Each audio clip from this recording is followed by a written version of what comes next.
السلام عليكم. اليوم راح اسوي تمن باقله او رز بالباقلات مع الشبنت. المواد اللي احتاجها اول شيء انا لازم يكون عندي الفول اللي مقشر، وعندي شبنت ورز وبصل.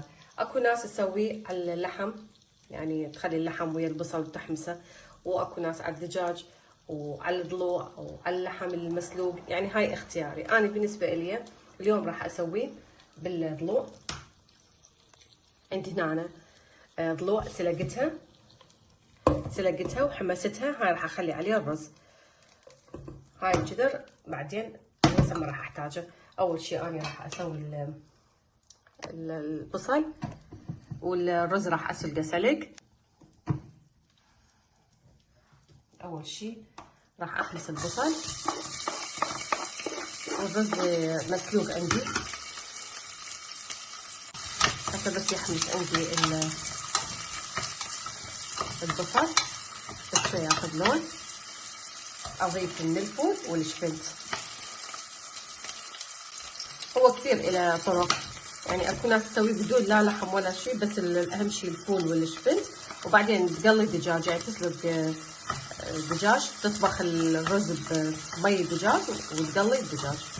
واكو باللحم يعني، او بدون حتى لحم، هو اطيب شيء اصلا يعني الفول اللي يبيه والشبنت، يعني بدون لحم وبدون دجاج مع اللبن يعني ينأكل. هسه بعد ما البصل اخذ لون راح اضيف من الفول.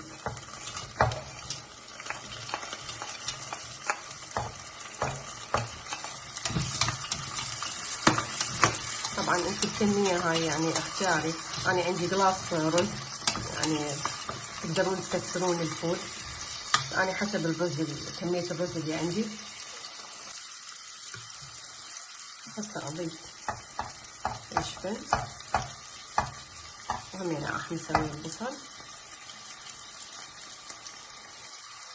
الكمية اللي احتاجها.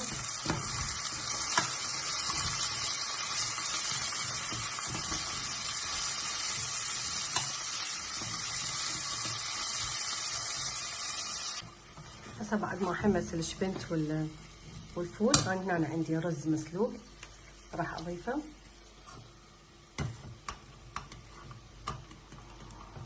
رز بسمتي او تمن.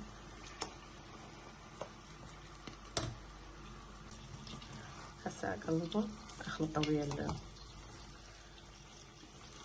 الفول والشبنت.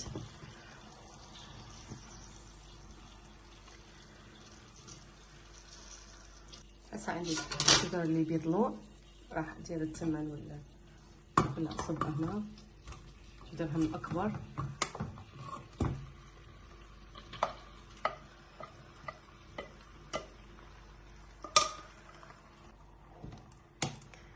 هسه اخليه يتهدر 10 دقائق، واضيف قليل من الشبنت واخليه يتهدر. عندي هاي الخطوة اختيارية، هنا أنا ضفت الزبد، ومن مي التشريب ضفت شوية، وعندي ملح، يعني يحتاج له ملح شوية، ضفت ملح.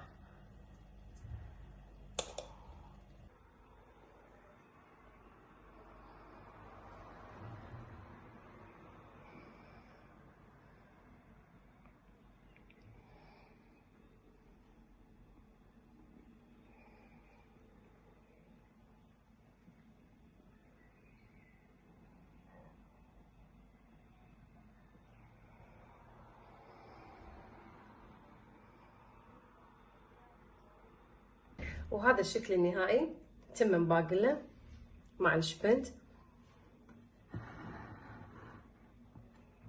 كلش طيب، جربوه. وانا قلت لكم انه هواي اكو الى طرق، اكو يسووا ويا الدجاج، تقدرون يعني تسووه بدون لحم، بس تسووه على الدجاج وتقلون الدجاج، او بدون سلق الرز، يعني مباشرة تخلوه مثل ما اني سويت حمست البصل والفول والشبنت، وبعدين تخلون الرز. يعني هو هواي له طرق، بس انا هاي الطريقة اللي احبها، يعني اكثر شيء احبه على اللحم، يعني ما اسويه على الدجاج. اي فجربوها اذا تعجبكم الطريقة. وسويت اليوم ويا سلطة مال شبنت.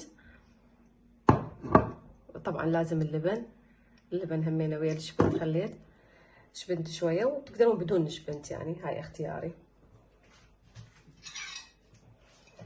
بس كلش طيب، جربوه. والبهارات يعني تقدرون تضيفون فلفل اسود، اكو ناس تضيف كركم شوية، يعني هاي هم اختياري.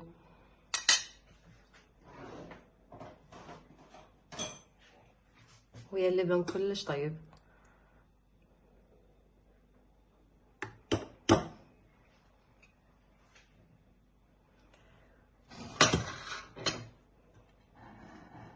وانتظروني فيديو جديد ان شاء الله. مع السلامة.